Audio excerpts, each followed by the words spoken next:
Antes de ir con las declaraciones del exfiscal colombiano Francisco Barbosa, digamos que el primer ministro israelí Benjamín Netanyahu salió a responderle a Gustavo Petro, quien había solicitado a la Corte Penal Internacional emitir una orden de captura en su contra por haber llevado a cabo ataques en la Franja de Gaza contra la célula criminal de Hamas. En su publicación en la cuenta social X, el primer ministro escribió que Israel no va a recibir lecciones de un antisemita como el presidente colombiano que apoya a Hamas. Además, el primer ministro israelí calificó a Petro como una vergüenza para Colombia. En su respuesta, Petro al primer ministro israelí salió con la misma verborrea de siempre, quedando eso sí muy mal ante el mundo. Por otra parte, en una curiosa revelación, Antonio García, jefe negociador del ELN, detalló cómo su organización en la década de los 80 financió las farras a miembros del M-19. Según detalla este criminal Antonio García, las solicitudes de colaboración financiera las hacía el mismo Gustavo Petro, en ese entonces militante del M-19. Durante la década de los 80, según García, Petro buscó el apoyo del ELN para movilizarse a través de la imposición de impuestos. García detalló cómo accedieron inicialmente a esta petición, entregando a Petro y sus secuaces unos dineros provenientes de estos cobros. De acuerdo con el jefe del grupo criminal, el dinero fue destinado no a la causa política o guerrillera, sino a fines más frívolos, ya que Petro y su tropa se gastaron toda esa plata en trago, francachelas y no en la lucha. Para terminar de rematar las noticias de Petro y sus relaciones con criminales, reapareció en las últimas horas por medio de un video el delincuente Iván Márquez, comandante de la disidencia conocida como Segunda Marquetalia de las FARC, quien habló durante varios minutos y se refirió a las políticas del actual gobierno de izquierda e incluso mostró su total apoyo a la polémica propuesta de una Asamblea Nacional Constituyente con la que Petro buscaría reformar las instituciones de este país. A propósito de la constituyente, el exfiscal Francisco Barbosa rompió su silencio desde Estados Unidos y en una llamativa entrevista se refirió a la grave situación social, política y económica que vive Colombia. Entre otros temas, habló de la constituyente misma que él ya le había advertido al país que Petro impondría por la fuerza. Veamos a continuación parte de esta interesante entrevista. Aquí, como estamos hablando de temas de futuro, no tuvimos al expresidente, pero quizás tenemos a un futuro presidente. ¿Puede ser? Bueno, lo dejamos para otra.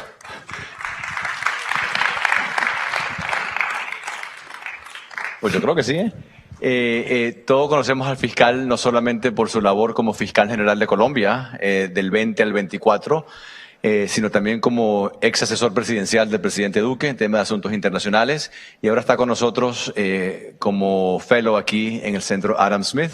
Así que, fiscal, muchísimas gracias por compartir con nosotros. Muchas gracias. Muchas gracias. A ti te ha criticado por enfrentarte directo contra el presidente Petro y hablar, como diríamos, sin pelos en la lengua. ¿Cuál debe ser el rol de un fiscal general en el sistema político? En el caso mío, más allá de una confrontación contra un presidente, fue una confrontación por unos principios que yo defendí. Es decir, yo me encontré con que había una discusión de dos modelos, un modelo que estaba básicamente atado a la defensa de la separación de poderes, de la rama judicial del poder público, de la constitución política, versus un modelo que pretendió pasar por encima de la autonomía de poderes, de la autonomía de la Fiscalía General de la Nación, y en ese sentido se produjeron los enfrentamientos. Luego, más allá de una reacción de un funcionario contra otro funcionario, o una polarización, digamos, que genera mayores problemas dentro de una democracia, yo creo que fue muy positivo para un país como Colombia que existiera claramente la idea de que no se podía pasar y no se puede pasar por encima de las instituciones. Yo lo advertí hace un año, yo recuerdo en Barranquilla, en el mes de marzo del año pasado, yo dije que no se le vaya a ocurrir al gobierno y al presidente invocar constituyentes o invocar mecanismos para modificar las instituciones si no le llegan a servir. Bueno, hace unos días ya están hablando de querer una constituyente porque las instituciones no les están sirviendo. Hay que ver exactamente, por eso digo, si las instituciones son tan fuertes para soportar lo que puede venir y, por supuesto, garantizar el escenario electoral en el 2026. Te pregunté cuál es el rol de un fiscal general. Ahora te pregunto, ¿cuál es el rol de un ex fiscal general? Por lo pronto, el rol de un exfiscal general, el caso mío, es el de seguir produciendo algunas ideas, acompañar los procesos de discusión en el país, en Colombia, hablar con los diferentes sectores y ayudar para que Colombia pueda salir de la pesadilla en la que está en el año 2026.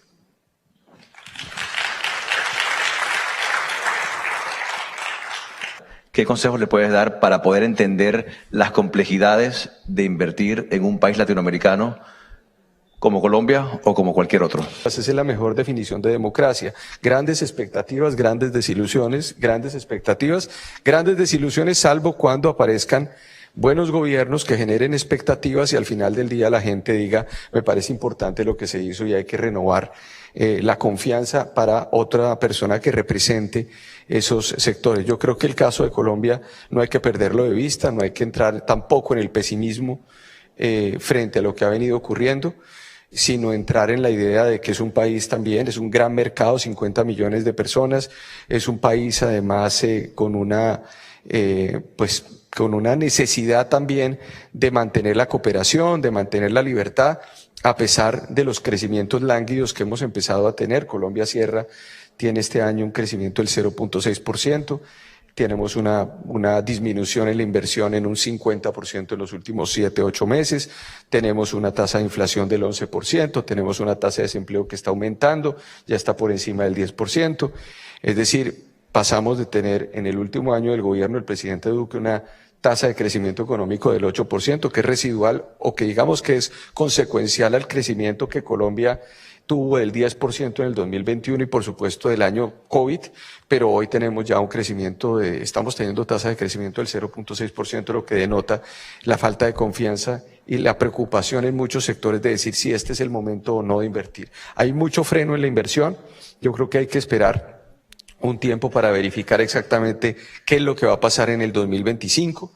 que es un año tremendamente importante porque es el año previo electoral y a partir de julio del próximo año estaremos a 7, 8 meses de elecciones parlamentarias, a 7, 8 meses de las elecciones de consultas dentro del país para la próxima presidencia de la República y por supuesto de la elección presidencial que se tiene que presentar. Cuando digo se tiene que presentar, es que Colombia no puede perder la posibilidad de perder elecciones o de decir que no va a haber procesos electorales, sino es muy simple, las reglas son simples. En mayo del año 2026 tiene que haber una elección de primera vuelta en Colombia y un nuevo presidente de la República electo en junio del año 2026.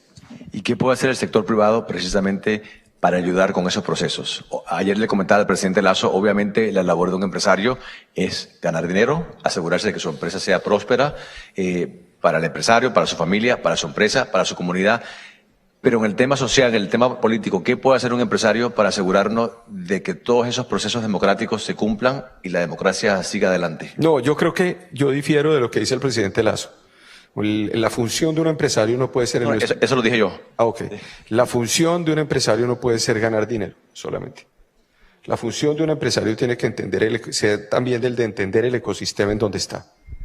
Y en ese sentido de nada le sirve a uno ser un buen empresario si está poblado de pobreza o hay un 60% de informalidad dentro de un país, porque al final del día el responsable político, entre comillas, que va a buscar el político de turno, es el empresario que está generando alguna riqueza. Yo creo que el empresario tiene que involucrarse dentro de los procesos también sociales y hacer una tarea de ayudar también con sus mensajes a que se busque también y se crea que su función es ayudar al equilibrio dentro de la sociedad en la que vive. Yo no hablo de América Latina solamente, también lo hablo acá de Estados Unidos.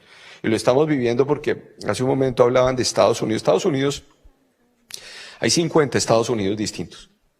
Y cada estado en este país es un país distinto. Y tiene una manera de entender el mundo distinto. Si uno, por supuesto, incluso para un empresario poder incorporarse o integrarse en un mercado dentro de Estados Unidos, tiene que hacer casi que un balance dentro de cada estado, qué es lo que le podría interesar, porque lo que le puede interesar aquí a un americano o a un latinoamericano en la Florida, probablemente no tiene ningún interés para un americano en Indiana. Y creo que ahí es muy interesante que cada empresario, cada sector se involucre dentro de lo que significa su entorno. Alguien que va a invertir en Bogotá tiene que saber que Bogotá realmente no tiene nada que ver, por ejemplo, con lo que está ocurriendo en la costa Caribe en Colombia, con Barranquilla, con Cartagena, con Santa Marta, con La Guajira, con el caso de Montería, con Sincelejo, que son las zonas costeras del país, en donde hay mayor vínculo, por ejemplo, con lo que puede ocurrir en República Dominicana, en Venezuela, en Panamá, en Puerto Rico, donde hay incluso identidades culturales caribeñas, como diría Gabo. Ahí tenemos que entender, o lo que ocurre en el llano venezolano tiene relación con el llano colombiano, incluso hasta en música. Luego hay que entender los entornos sociales para poder cumplir una función, una mejor función que lleve a ganar recursos. Pero si uno no entiende en dónde está parado, difícilmente va a ganar los recursos. Muchísimas gracias, fiscal. Muchas gracias. Un placer compartir con usted y muchas gracias a todos. Gracias.